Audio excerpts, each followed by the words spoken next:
Hello, everyone.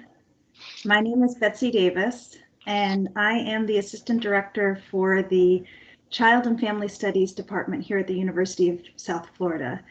And on behalf of everyone joining us today, I'd like to thank you for taking the time to learn more about the Rehab and Mental Health Counseling Program and spend your lunch hour with us. We're so happy that you're here. Now, we have a few people that are coming in, but this is being recorded, and I will send out a link at the end of the session to everyone. We'll also send out any other important information that comes up during the session, like links or questions that you have. So we'll send that out probably either today or tomorrow. So my hope for you today is that you really get to know our program, that you understand the career opportunities you have if you pursue this degree, that you have a better sense of the application process, what's required, what makes a really strong application, and when to apply. And I hope that you will see what makes us so special, which I think, in addition to all of the opportunities that you have, it's really the people. So our students are passionate and smart and excited to help people and to learn more. And our faculty are thought leaders in rehabilitation and mental health counseling. They're also working in the field, doing clinical practice. So what I think sets us apart is our faculty and our students. Let's see. If you look at the top of your screen, you'll see what looks like a conversation bubble. And for those of you who have not used Teams before, that's our chat. So I'm just going to say welcome in the chat, and I hope that you all can see it. And then if you want to type something back to test it, that would be great.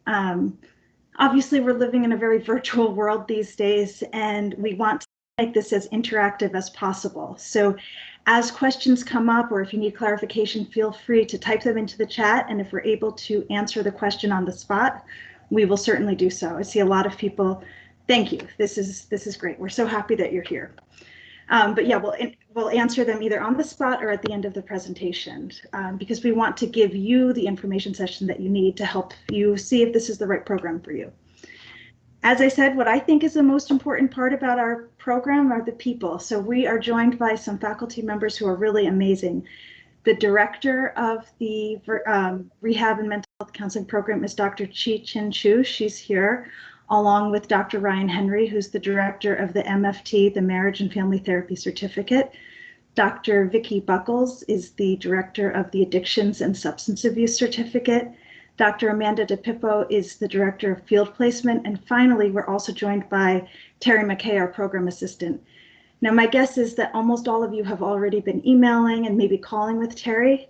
And I'm so happy that you have the opportunity to put a face with a name. She has a wealth of information and is incredibly helpful. And again, I'm glad that we're able to all meet you virtually today. So without further ado, I'd like to turn it over to Dr. Chu. Hi, everyone. Thanks for being with us today to learn more about our program. So as Betsy said, my name is Chi-Chin Chu. You can call me Dr. Chu or Dr. Chow, doesn't matter. And I'm the program director of the Rehabilitation and Mental Health Counseling Program at the University of South Florida. Our program is actually one of the only 2 programs in the state that offers CACREP dual accredited program in both rehabilitation and mental health counseling. And we just celebrate 50th anniversary not long ago. So given that it's very likely wherever you go to do internship or looking for jobs or looking for services, especially in the Tampa Bay surrounding area, you will run into our alumni as either your service provider, supervisor, teacher, clinical director of community agencies or public programs. So of course, you may or may not get special treatment if you come to our program, but I can tell you that our alumni, like being our alumni, is like they are doing extremely very well. And that speaks for why we actually have more than 100 sites for our students to get their field experience. So hopefully it doesn't sound like I'm bragging, but we are a super awesome program that we really like to invite you to apply. So today we have a very full agenda. We have a lot of information we want to share with you. So we will talk about our program. So and then I will provide some program highlights. We will talk about different career paths that you will be able to pursue. And then I will review our academic plan of studies and what will the study like when you are in the program. And then Dr. DePepper will talk about requirements and how to prepare field placement. And then we will go over the licensure requirements and what credentials our students will be able to pursue. And then our staff will talk about the application process. And then we will have some information about tuition and financial aid and scholarships for you to consider. And after that, we will have Q&A. So we try to put the programs shorter, so you will have a lot of time to ask about questions. But I want to remind you that if you can, when we are talking, if you have questions, write into the chat bar so everybody can see that, and we will answer you during our presentation.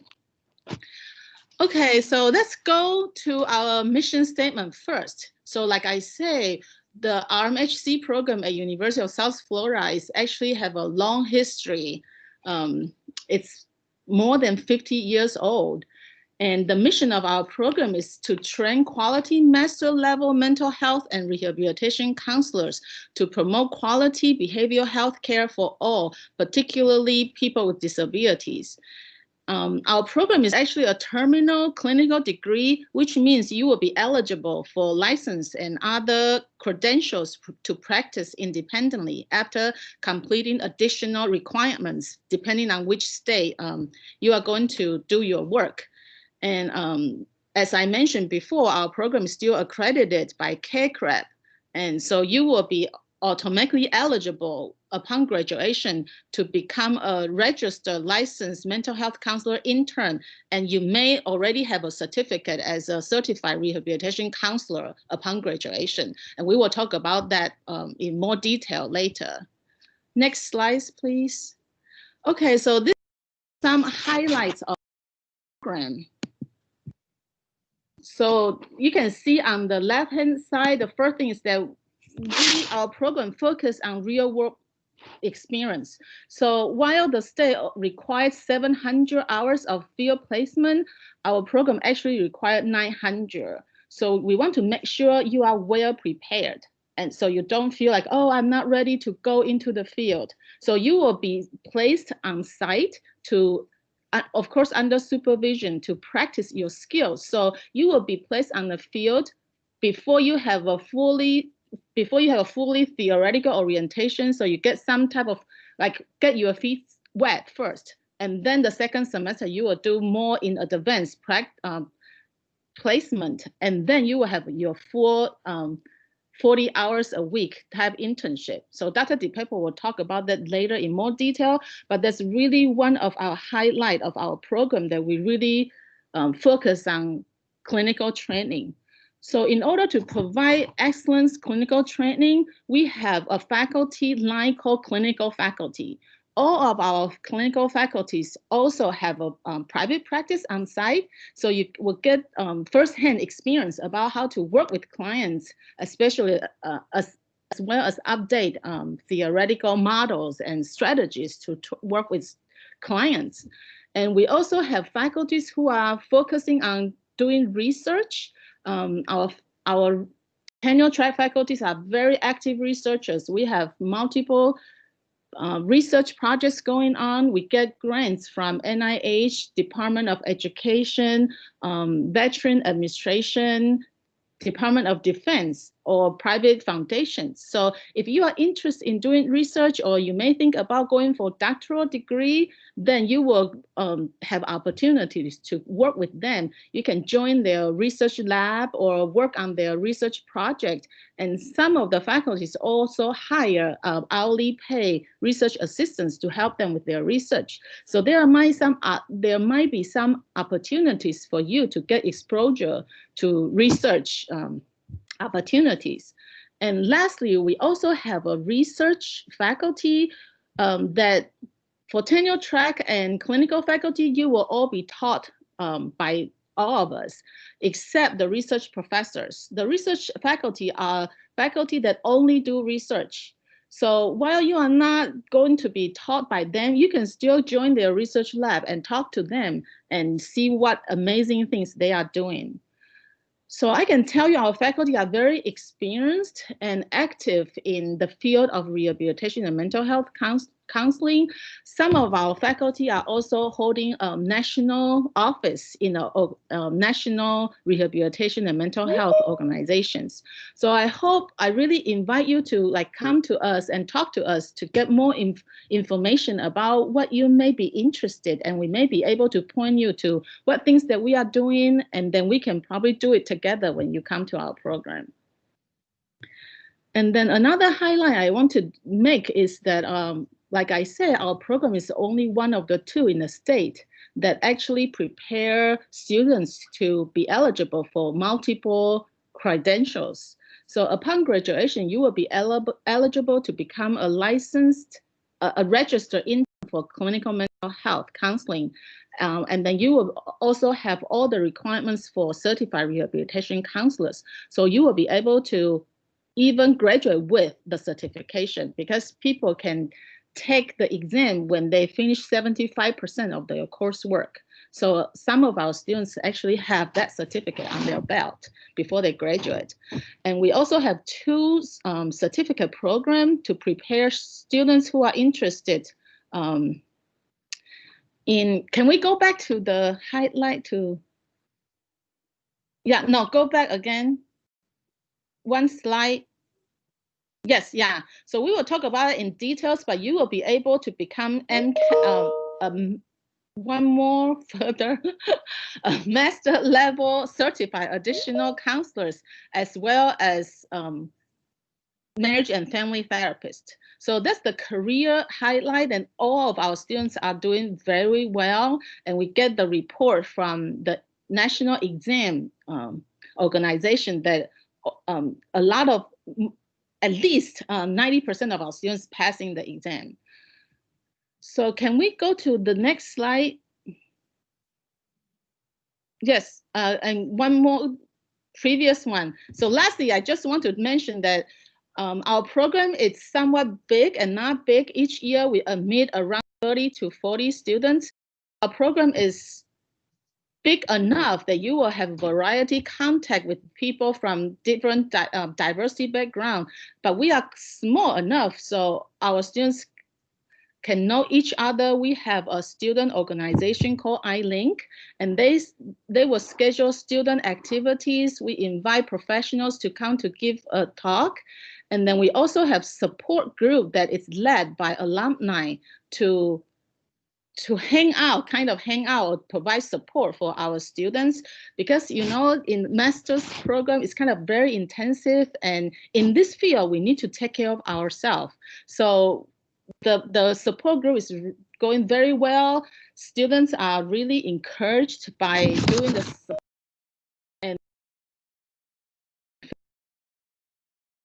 I think the program pay attention on student well-being, and we really like to see our program is a very support and student-oriented program. Okay, so let's go to the next slide, to the career. I'm going to turn the table to Dr. Henry to talk about the potential career path.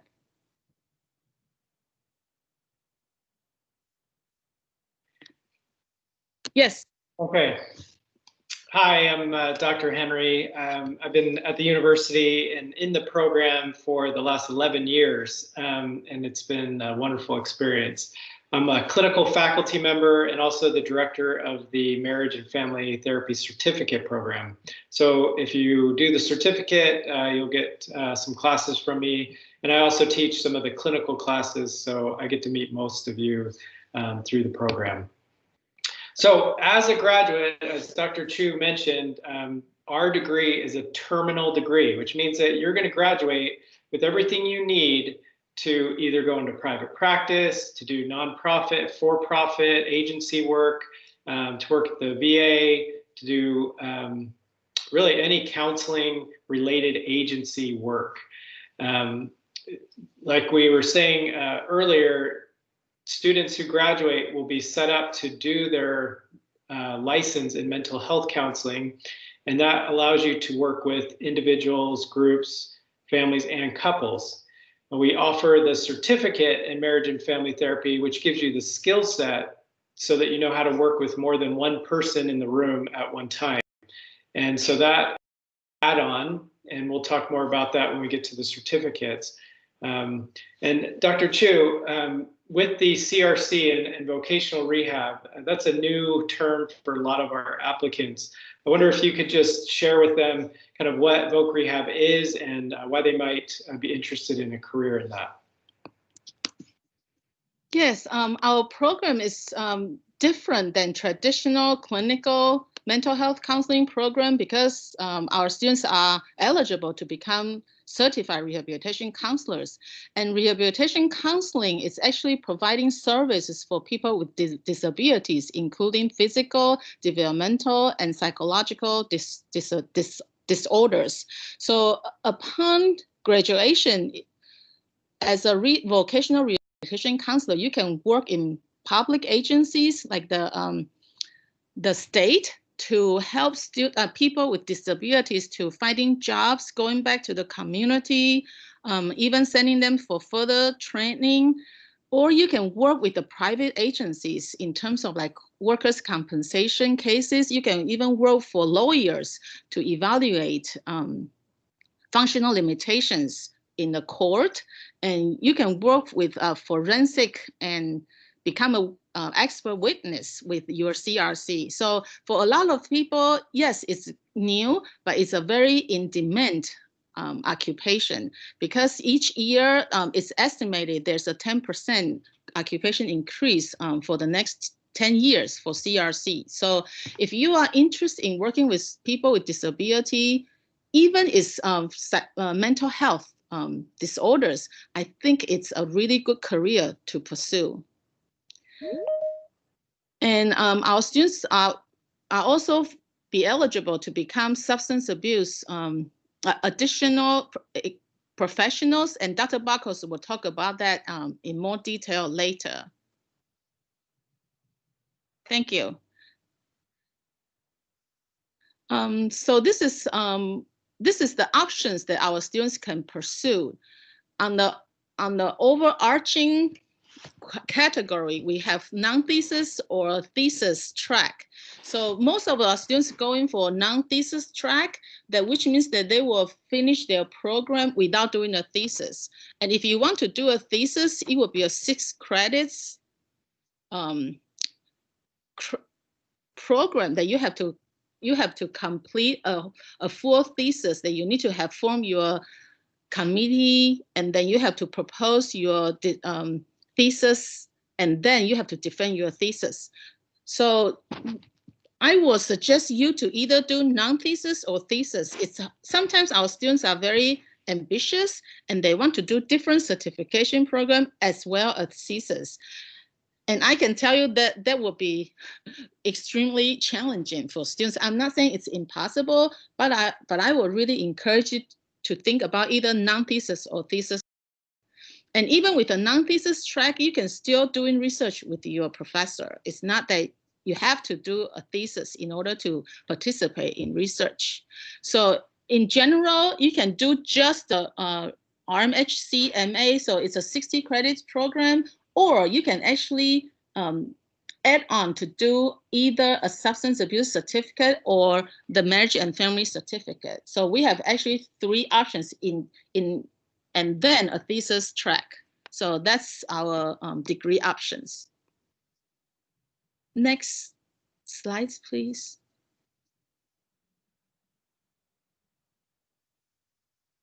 Can we go to next slide?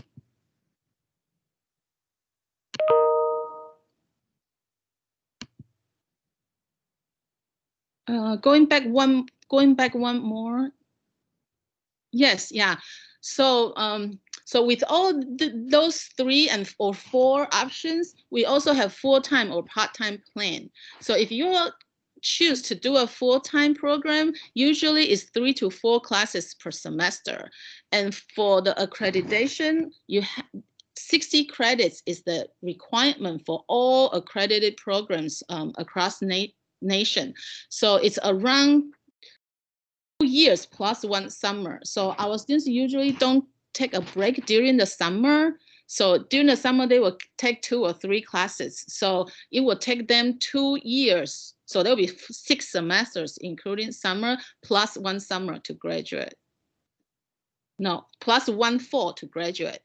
And if you select the part-time program, it's usually 2 classes per semester, and you will be longer, will be 3 years plus a semester. Dr. Chu? Yes. We have a question from Laura. She said, is there a way to complete both certificates to get more exposure under our belt? Yeah, so you will get more information later, but yes, it's possible. It's still challenging because you will need to take additional courses, which means you will probably prolong your study for 1 more semester. But yes, we do have students do that. Thank you for your question. So you can pretty much see that for all of our students, they need to take 42 core credit hours. So all students in different track, different certification program will take the same core courses, plus 12 credits of practicum plus internship. But for students who are in different certification program, they may take different type of practicum and internship. So depending on the requirements. And then you have 6 credits of electives that you can choose. Mostly you will need to, mostly we have the flexibility to approve students to do electives, but I really want you to do something relevant, right? I don't want you to take class like in culinary and then call that as an elective for the program. So you do need to go through your advisor to get approval, but pretty much anything relevant to mental health or rehabilitation counseling, we will most likely to approve. So with your certification, because of the requirement to get your certification or credential, you need to take 3 more credit hours.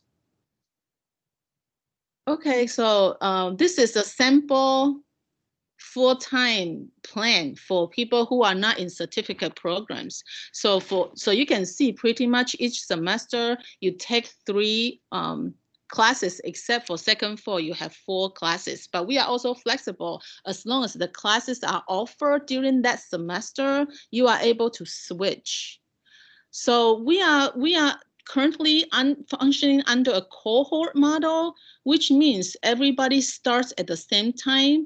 Although people may not graduate at the same time because sometimes things happen or some people switch to either full-time or part-time program, but most likely they can stay with their cohort. And our idea is that we want students to be able like closer connection, and then the academic advisors will probably easier to monitor your progress. So that's our idea about the cohort model, but you can still have your individualized plan upon approval. So I'm going to turn the floor to Dr. Vicky Buckles to talk about our graduate certificate program in addiction and substance abuse. And first, we are going to show you a very short video about the certificate program. Hi, I'm Dr. Buckles, and I'm the director of the Graduate Certificate in Addictions and Substance Abuse Counseling. I'm here today to talk about some of the benefits that this specialized training has to offer. These benefits include 1, that it's convenient, 2, applicable to multiple fields, 3, efficient to complete, 4, increases marketability in the field, 5, applies to state level credentialing, 6, translates to multiple behavioral health professions. First, the certificate is convenient. It is 5 courses that are offered online, with students in the RMHC program utilizing 2 of their general track courses towards those 5, and students outside of the RMHC 5 completely online courses. Training in addictions is applicable to all behavioral health fields and populations. Addiction touches so many parts of a person's life that even if you're interested in focusing in mental health or families or trauma, you'll still come across those with addictive disorders. The certificate is efficient. The program can be completed within 1 year, so a fall, spring, summer. It aligns well with a plan of study or to be taken individually, and courses can be started and taken in any order. The certificate offers increased marketability when looking for employment.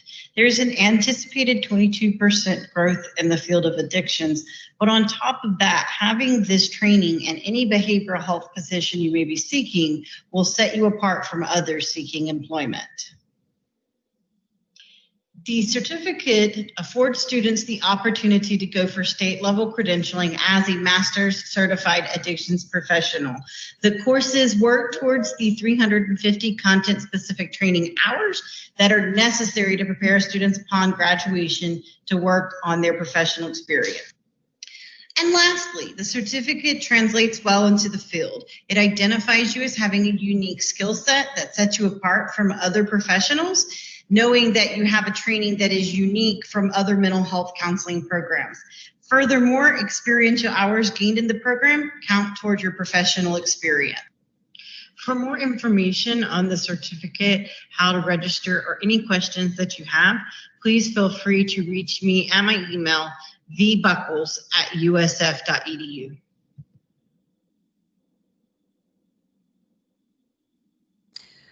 Okay, so that provided you an overview of the program, and what I want to do is just highlight some of the things about the plan of study. So Dr. Chu showed you earlier a general track plan of study, and with the addictions track, your 2 electives will be addiction related courses. There will be 1 additional course, so you'll have 63 credits while in the program. And then 2 of the courses, so your fundamentals of substance abuse that all students take, as well as your practicum, count towards the 15 credits required in the certificate. What you can see are the ones that are in blue are the specific addiction track courses. So you start basically in your first summer, and then for the next semesters after that, to the following summer, you would have 1 additional course that would be an addiction related course. So I know earlier a student asked, can I take both certificate options to increase exposure? We do have students that have done that. However, it can be difficult just because, as you'll see in a minute when Dr. Henry presents the plan of study for marriage and family certificate, you'll see where very similarly set up. So they have 3 additional courses on top of the 2 that are in the general track. And so it would just require more coursework. So potentially a little bit more time in the program.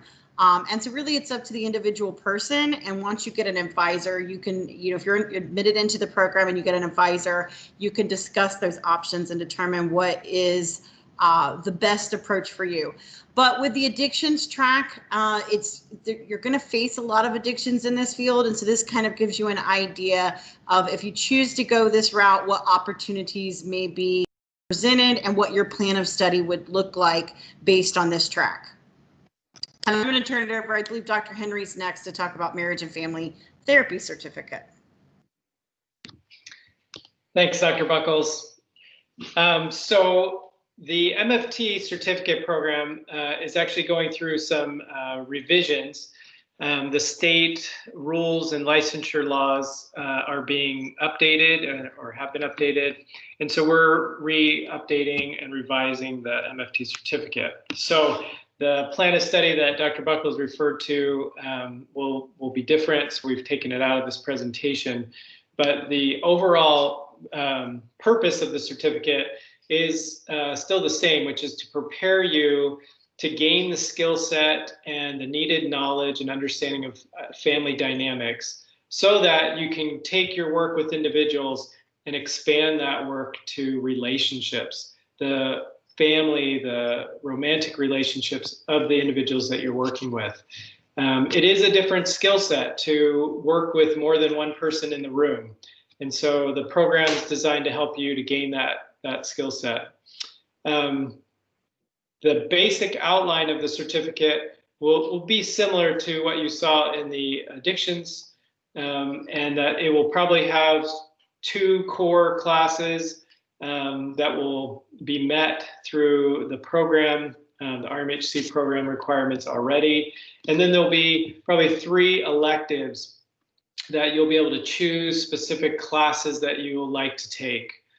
Things like trauma, working with children and couples, or children and adolescents, medical family therapy or integrated health care, things like that, that will allow you the opportunity to take some, to choose between electives and take courses that interest you and that would help you to prepare for your future careers and populations that you want to work with. All right, if there's no questions before I move on, then I'll turn the time over to, I believe, Amanda or Dr. DePippo. Hi, everyone, and welcome. I'm going to talk a little bit about the field placement aspect of our program, which is really exciting. This is where you get to start putting what you're learning in the books into practice. And the structure of our field placement classes is you will take a practicum 1, a practicum 2, and also an internship, which I'll talk a little bit more about in the next slide. Whenever you go into the field for your field placement experience, you'll do it at a site that is an approved partner of ours. And we have over 100 field placement sites that are approved partners and across Tampa Bay. So we have a wide variety of placements that you get to choose based on your interest, right? And also based on your location. Are you someone who is in St. Pete? Maybe you want a placement in St. Pete, or possibly you're in Pasco County, right? So we have a lot of the different counties covered, and you get to choose what the best fit is for you. Now, for our students, 50% of them are employed in the field by the time they graduate. I have to say, our partners really love our students. I hear this over and over again, that they feel ours, are just highly trained in our program. So when they have students, they like to keep them, and oftentimes we'll hire them on. So again, this is an opportunity to really practice your skills and get that support while you're in school before you're out on your own. It also, the field placement process, it also provides you an opportunity to network with other people in the field. And one way that we help facilitate that is I host a field placement fair each fall. So what that is I invite our community partners to campus. At least this was pre-COVID. They came to campus. We were in a very large group, and they would host a table. And students come and they go to each table, they learn about the agencies, they really try to find that best fit for them. And although this was pre-COVID, now that we're in this pandemic, that has not slowed us down. We still hosted our field placement fair, but we hosted it virtually. So we had our sites attend virtually. They spent time, about 5 to 10 minutes, sharing about all that they were offering our students, specifically for the upcoming spring semester. And then students were able to ask questions, and they had all the contact information so they could reach out after the session and really just start facilitating that conversation about opportunities. Next slide, please. Dr. Okay, so, yes. We had a couple of questions come in, and you may address them in the slide, but I just thought I'd mention them. Yes, Dino was wondering if the VA offers internships or if that's involved in the practicum at all. And then we had another person who asked what the timeline is for when you have to secure your site for each semester. Okay, so let me start with the first question about the VA. Yes, we have a partnership with the VA, which is right across the street. And we also have a partnership with Bay Pines, which is close to like St. Pete area. And for the VA, in the Vocation Rehabilitation Department, they offer placements for both practicum and internship for our students, which is really great. Now, if you're a student who is more interested in the mental health aspect, their mental health department offers an internship placement for our students. And that's the same for Bay Pines. They offer internship placement for our students. So it's a little bit of both, and there's opportunities for both practicum and internship based on your interest. Now, the second question about when you start to secure your placement, Betsy? Yes. Do they have to have it all set up for the fall? They don't have to have it all set up for the fall. So what would happen is, based on which plan of study that you decide to pursue, that will tell you what semesters you're taking your field work in, right? So for example, students who are in the general track who started this fall, some will be taking their field work in the spring. So they're actively securing it right now. They're in the process of securing their site and getting it ready for next semester.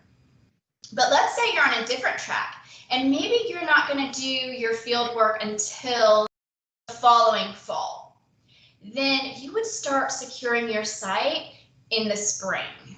And I walk you through that process. So when it's your time to start securing it, you'll get an email from me that says, hey, now is your time to start securing your site for the spring 2021 semester. I will provide a deadline for you to do that by. And something else that was really cool that we did this semester is we reached out to all community partners and asked specifically who is accepting students for the spring 2021 semester. And we had quite a few people respond.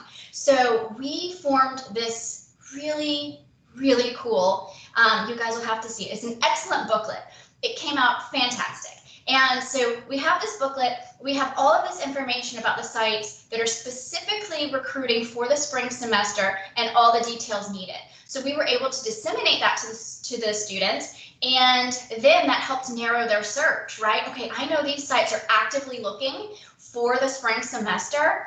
I'm going to start there, right? And whittle it down. So we will walk you through that process, and when you take the field class, it all is going to depend on your specific plan of study that you choose upon getting admitted to the program. So hopefully that answers those questions. Yes, and we've actually gotten a few more. I know the field placement is such a big part of the program, so there are a few questions that are coming through.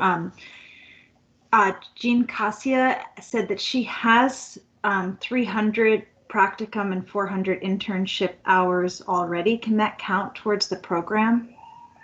No, it can't. So once you're, unless if you're transferring, was that through undergrad, I guess, is a question. I don't know, she'll answer. If it's through your undergraduate work, no. So you would have to get it within the confines of the semester day and within our program. And that's what makes you license eligible upon graduation. Let's say you're a transfer student though, maybe some could count, but I don't think so. We would have to review that very specifically on a case-by-case basis. But for the most part, all of those hours need to be obtained through our program specifically. Thank you. And then are all of the internships paid? Oh, no. They are not all paid. You are basically volunteering your time and in return getting experience. I wish they were paid, guys. I certainly wish they were paid. Some are, but they are fewer and far between. So I wouldn't want you coming into this thinking that you're going to get paid for, this practical experience that you're gaining. It really is a trade-off of, here's my time, and you're giving me this experience to practice and figure out my skills before I'm out there in the real world.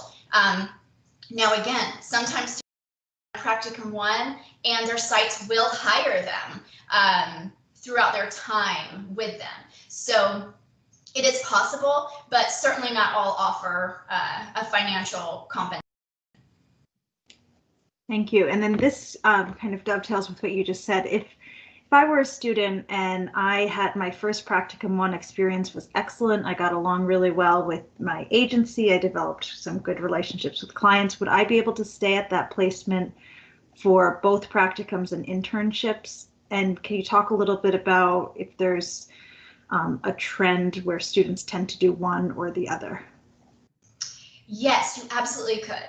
And we really leave that up to you. So my encouragement is, yeah, if you find a good fit for you, stay with it, right? Because just because you're at the same site, it doesn't mean that you're going to be limited in your experience. So once you get more experience at that particular site, they might say, you know what, I want you to move to this department and try this out. So there's so much that can be gained, even if you stay at one site. And we have quite a few students who do that.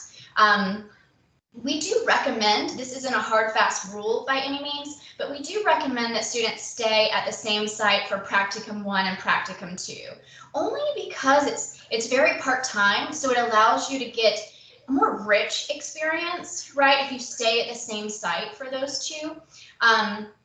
So that's a recommendation, but you don't have to. So on the flip side, let's say, because this is the beauty of field placement, you're trying to figure out what you like and that population that you really want to work with. And maybe you really thought you wanted to work with trauma, right? So you go, you set up your practicum 1 for that, you get in there and you're like, okay, maybe I don't want to work with trauma. Maybe I want to try something else. That's totally fine too, because again, that's the beauty of it. You're figuring it out. So you can absolutely switch to a different site for practicum 2. As far as trends go, I think it's really a mixed bag in terms of what students do. I find that if students do find a really good spot and they connect with it, they stay. Others really want a wide variety of experiences, so they jump around. They go to a different place for practicum 1, practicum 2, and internship. And any ways in which you do it is fine. It's up to you based on what you're looking for. Any other questions before I jump into this slide? And these are great questions, by the way. Fantastic. I know we're kind of. We had one question about students who want to work during the program and then specifically during internship. Okay, so some students do hold jobs while they're in the program. It certainly is more challenging and a bit trickier to navigate because the field placement aspect of our program, that's non-negotiable, right? That's what makes you license eligible upon graduation. So you can't not do it. So you want to be thinking, if I'm working, then whenever I get to my field placement experience, how am I going to navigate that? Some students are able to do that for practicum 1 and practicum 2. Hold a part-time job and also do their part-time field work, okay?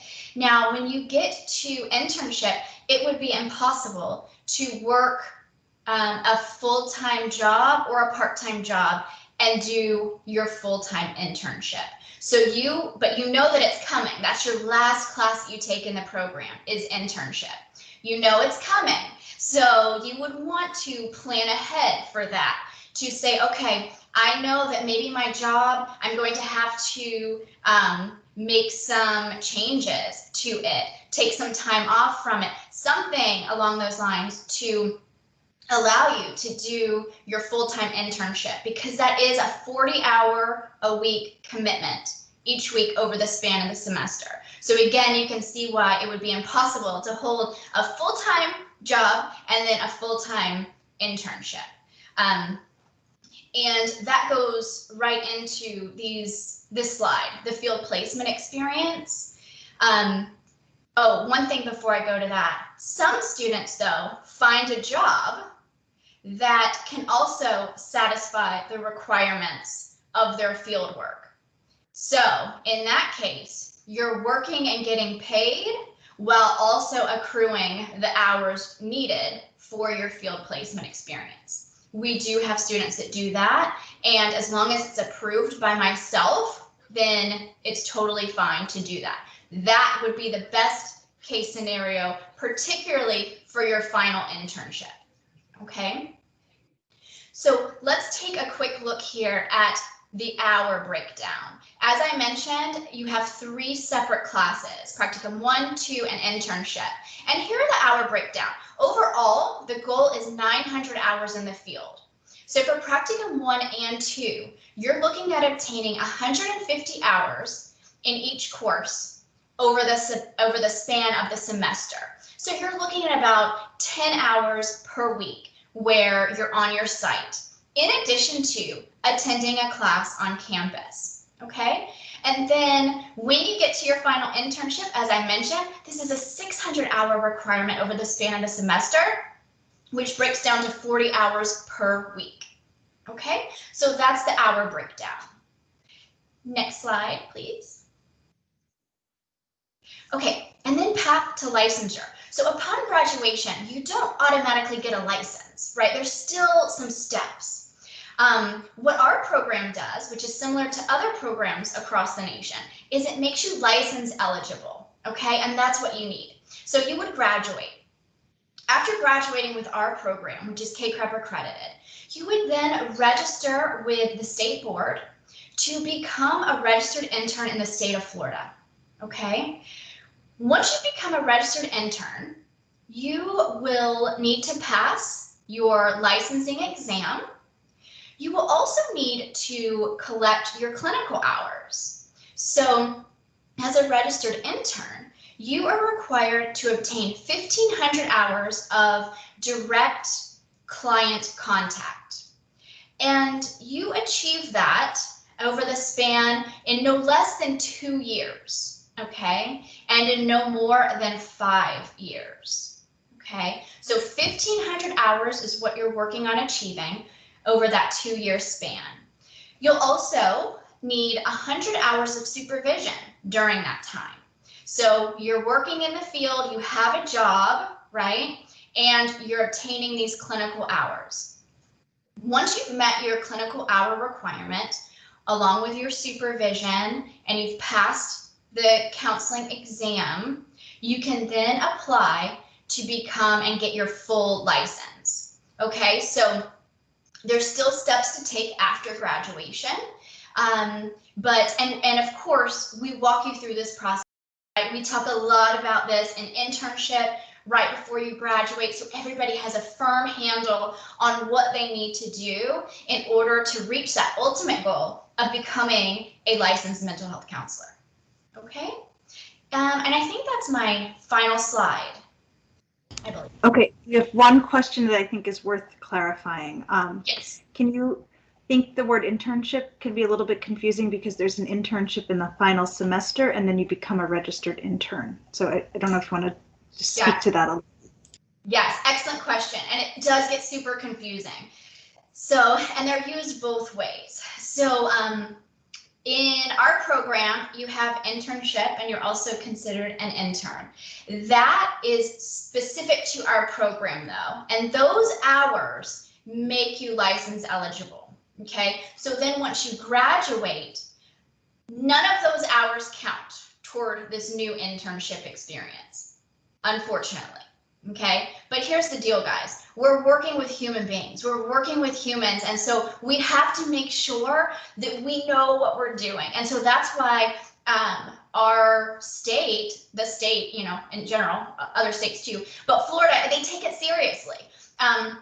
So those internship designations, they are different, but they use the same term. So after you graduate, you become a registered intern now with the state of Florida. And the clock starts again to accrue 1,500 hours. The difference though, the big difference is after you graduate, you can get a job at a wide variety of places. So you're getting paid during that 1,500 hour clinical work, as opposed to while you're in school and you're designated as a student intern. Okay, so hopefully I clarified that piece. And sorry, Dr. DePipo, one last question. If students accrue more than the number of hours in practicum 1 or 2, can they count towards the internship hours, or does it reset with each semester? It resets each semester. So you really want to just stick with what the requirement is for the class.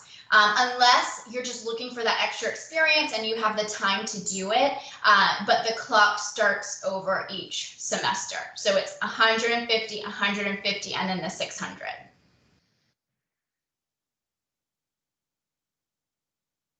Okay, I think that's it for me. Thanks, guys. Okay, hi everybody. My name is Terry, and I've had the pleasure of getting to talk with many of you and connect with many of you, answering your questions about the application. You've received a lot of really interesting information, and we're really looking forward to reviewing your applications. So currently we're collecting accepting applications for the fall 2021 cohort. We only accept applications, or we only accept new students, I'm sorry, each fall. We don't admit for the spring and the summer semesters, so it's only the fall. Traditionally in the past, over the past several years, the acceptance rate has been about 40 to 50%. We are expecting it to be much more competitive this year. We've had a lot more interest.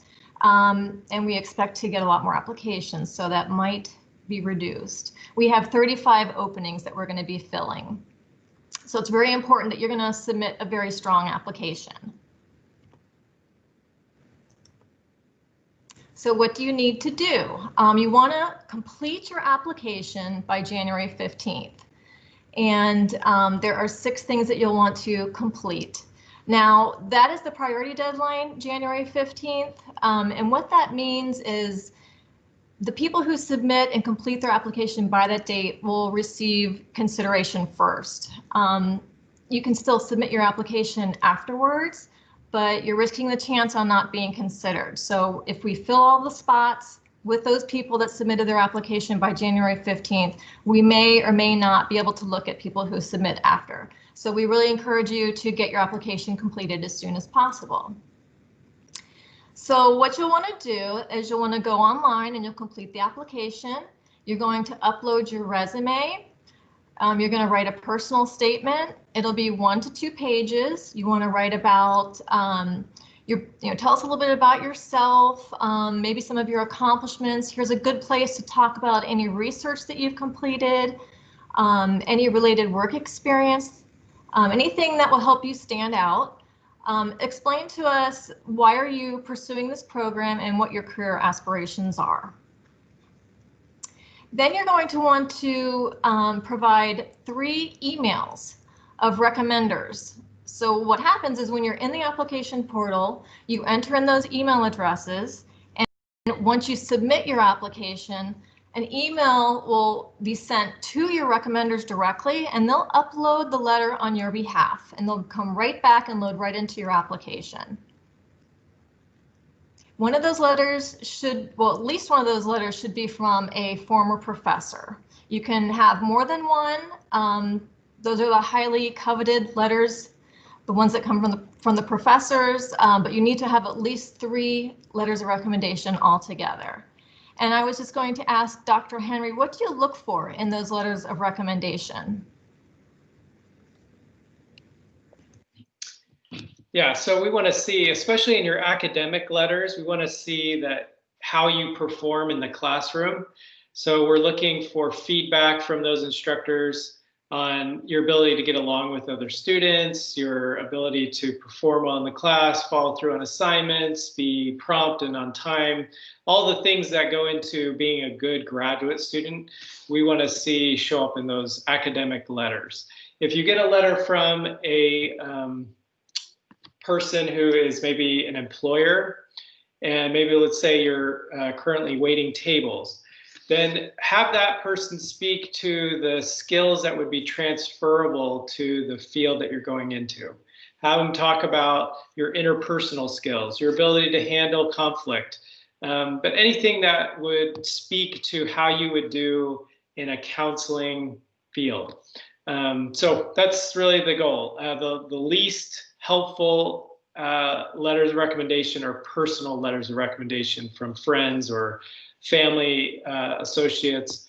We really are looking for professional or academic letters. Thank you. Okay, so then with the GRE scores, we do require the GRE. Now there are 3 reasons why you would not need to take the GRE. One is because you've already taken it within the last 5 years.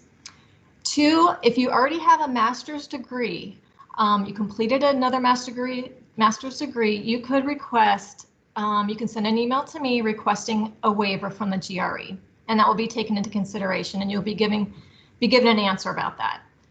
And then now during this time of COVID, it's more challenging for some people to take the exam.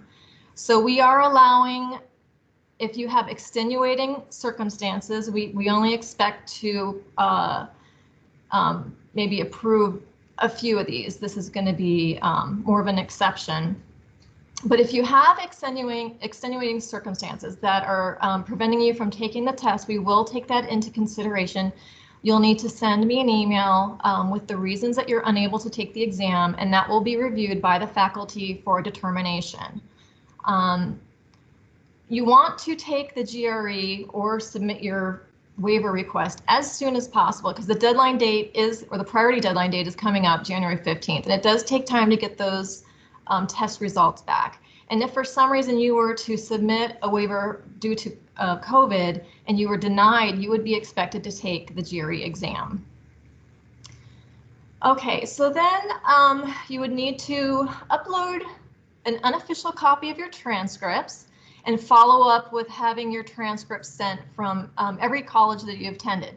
Now, if you have attended USF or graduated from USF, there's no need to get your transcripts to us. We have access to those. But we are looking for, you do need to have a minimum of a 3.0 GPA. We're also looking to see if you've completed a statistics course. If you haven't completed a statistics course, and we can still consider your application. If you are accepted, we are expecting that you're going to complete that statistics course prior to starting with us. And Okay. Terry, we have a couple of questions that came through. Sure. It's about the GRE. So this may be a question for Dr. Chu as well. First, do you have a range of or minimum score for the GRE that we're looking for? And then the second question is, are there examples of reasons that a waiver would be accepted for the GRE? And I think that may be more of a Dr. Chu question. Okay, I can answer the first part about the scores. Now, there's not a cutoff on the GRE scores, but we do, we look at all of the applicants that we receive and tell you that we have an average of scores, like an average score range that we've accepted from, or that we have from people that were accepted in the past. So that range would be for the verbal, 148 to 155. For the quantitative, it's 145 to 151.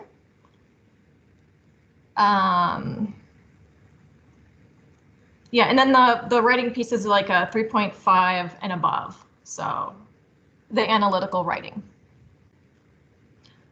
Okay, so Dr. Chu, do you want to answer the second part? Can you repeat the question? I thought I'm going to answer the first part. No. The second question? Sure. The second part of the question is, can you give an example of why a waiver may be accepted for the GRE? Okay, so if you already have a master's degree, it was the request was sent to me, and I will review the coursework that you have done and make a decision whether I will waive your the GRE requirement or not. But if you are requesting because of the COVID-19, we want some justification. So you need to clearly describe what hardship you have. What's the reason that you are unable to to take the exam? So, for example, some people needs accommodation during the exam, and with the COVID-19, maybe there's a hardship for the testing site to provide reasonable accommodation. That will be taken into consideration. So there'll be one example, but it will be really reviewed by case, and we set up a subcommittee. So you will not only be reviewed by one faculty, but a group of faculty in the committee to decide whether your request will be granted or not. And then Dr. Chu, one last question. Can you talk about how much weight the GPA is given in reviewing the application and GRE, and just sort of when you're reviewing an application, how you look at all of the different elements? Yes, so I want to assure you that we actually look at the whole package of your application, including your GRE, GPA, recommendation letters, support, and your personal statements. But I can tell you, we do have a formula that we calculate people, we weigh in people's performance. So we understand that people's GPA may be different from different university. So their weight is probably less than a lot of other factors. But for GRE, we are more focused on verbal than the quantitative score.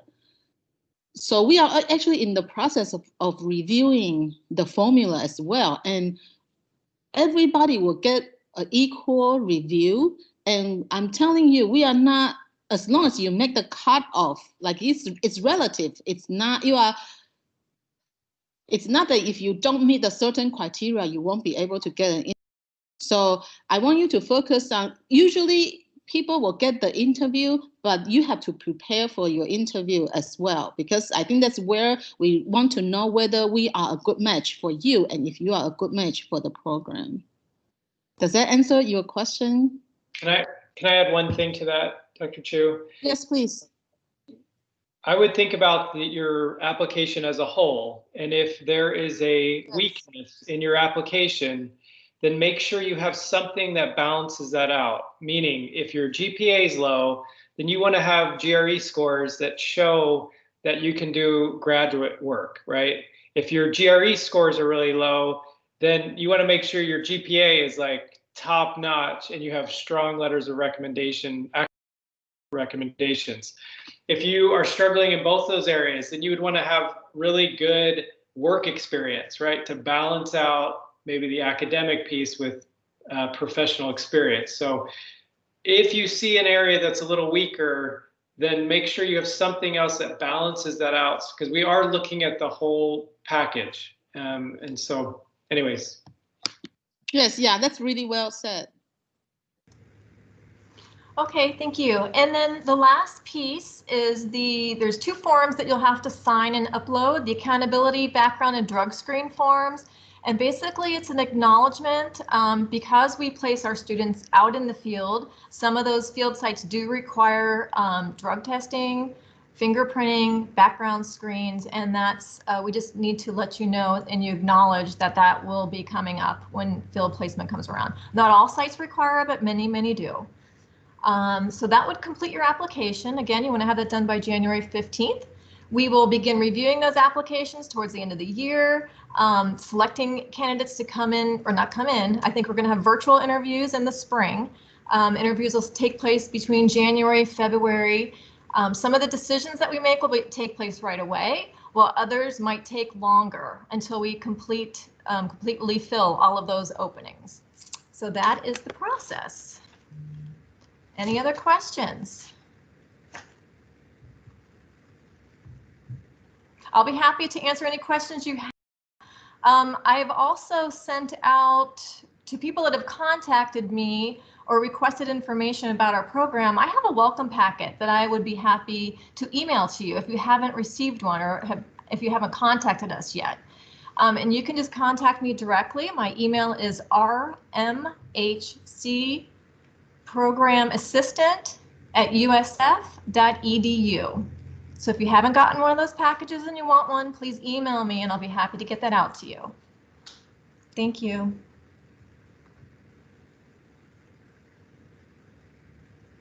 Terry, we did have one question about the letters of recommendation and the due date. Can you talk a little bit about that? I mean, my recommendation is always to ask for your recommenders to send it as soon as possible. The final date for a completed application is January 15th in order to be considered. So we tend to get a lot of applications, I guess, right before the winter break. And I would just keep in mind when you're asking recommenders, you want to give them enough time because usually between Thanksgiving and winter break, it's a very busy time of year. So you want to allot for that, that they're doing you a service. Yeah, so what will happen again is with their letters of recommendation is you're going to enter the email addresses in the application portal. Once you submit that application, an electronic email is going to go to your recommender directly, asking them to upload the letter to a link that's provided, and it comes back to the application. So really what you want to do is you want to talk to your recommenders in advance, let them know that to expect this email, and that's how they'll upload the letter on your behalf. Unfortunately, we can't accept letters uploaded by the applicant themselves, and we can tell when they're uploaded by the applicant, and we can't accept them emailed to me or anybody else in the program. They have to be directly from the recommender through that link to the application.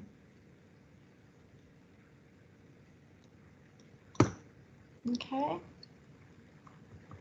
Any other questions?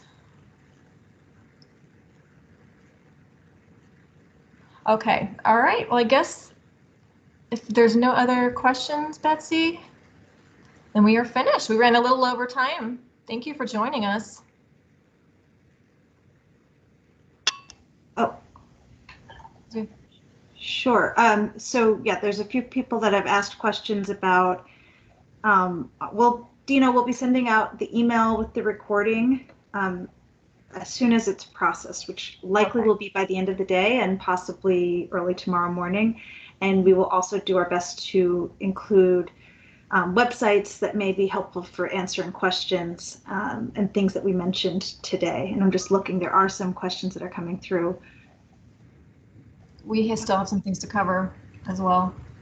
Yeah, so we recognize that we're over. We can keep talking a little bit and send out the scholarship, but if there's other questions, we can keep going now.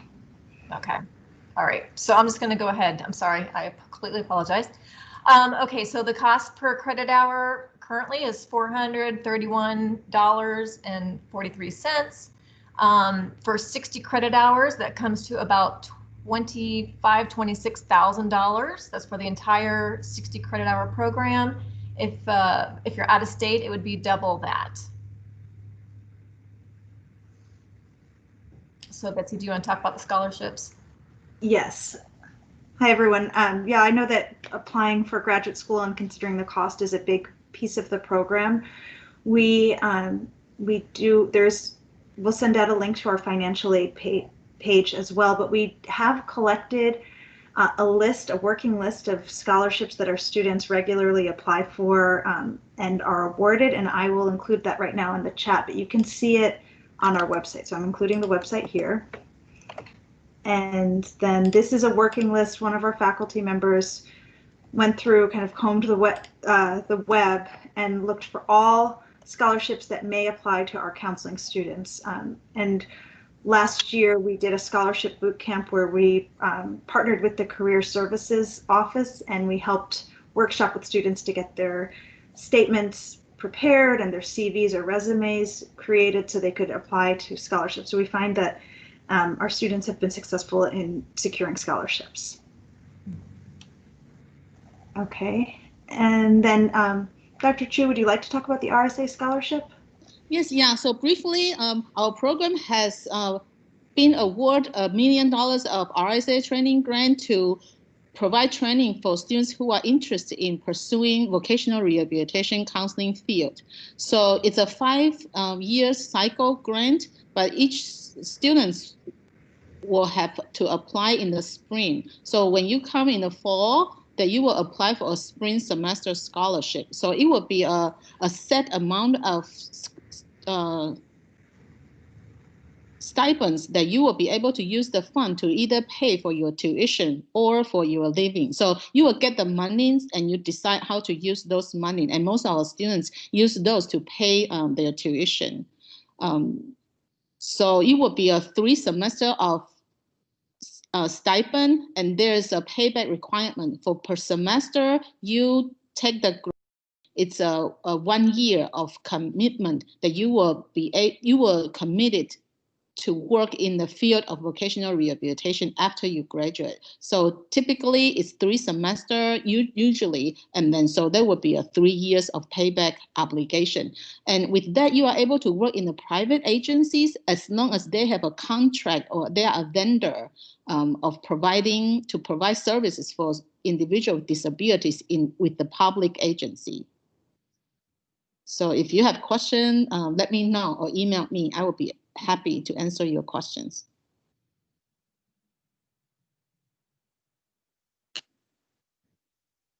This is one final question, Terry, I think, and if somebody has more questions, we're happy to stay on to answer them.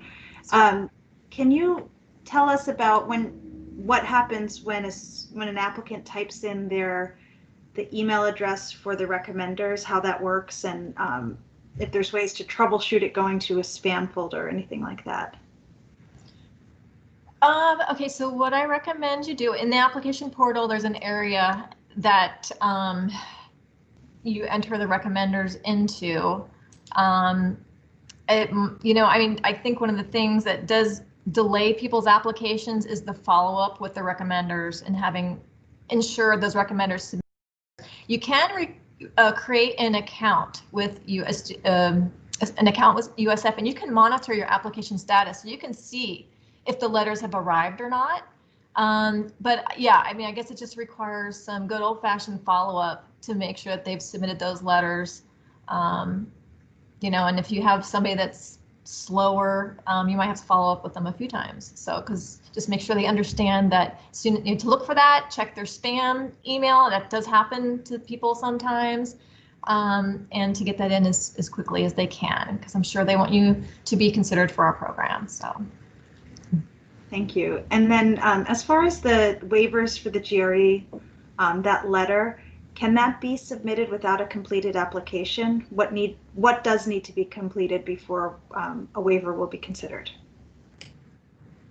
You do need to complete your application. You don't have to have all of your recommendation letters arrive, but we do want to see your personal statement, your resume, and your transcripts. So we really need to make receive those things to make a determination. Okay, thank you. And it looks like, so yeah, one student asked if this was in the Tampa campus or St. Pete. This is only offered at the Tampa campus. Good question. And as far as your transcripts go, when you open up the portal to create an account with your application, it will direct you how to submit your transcripts. And it's a good idea if you have a copy of those to upload the unofficial to your application. That way we can review it right away. Because again, it takes a little time for those transcripts, once they're sent officially, for us to be able to view them. So it's best to upload the unofficial copy and then follow up to have the official sent. Okay. And let's see. Will it hurt your chances of being approved if you submit a waiver for the GRE and get denied? Will you be viewed differently? No, that will not affect your application at all. No, but just be prepared that if that should happen, you're going to need to have a plan to take your GRE as quickly as possible. Yeah, and then as far as transcripts go, is every transcript required, or just your final one from undergrad? Every transcript is required. Every educational institution that you've attended, you'll have to have that submitted. Okay, and then if you went to USF and that was the only transcript that you have, we're able to pull that. So you don't need to worry about if you're a USF alum. We can access your transcript. Right. Okay. Okay, wonderful. Well, I think that we've gotten most of your questions, but if not, Terry and I and all of the faculty are available via email. We're happy to further clarify. We really appreciate your time today. And thank you to the faculty for joining us, and thank you for all of you for showing interest in the program. And again, we're so happy that you did.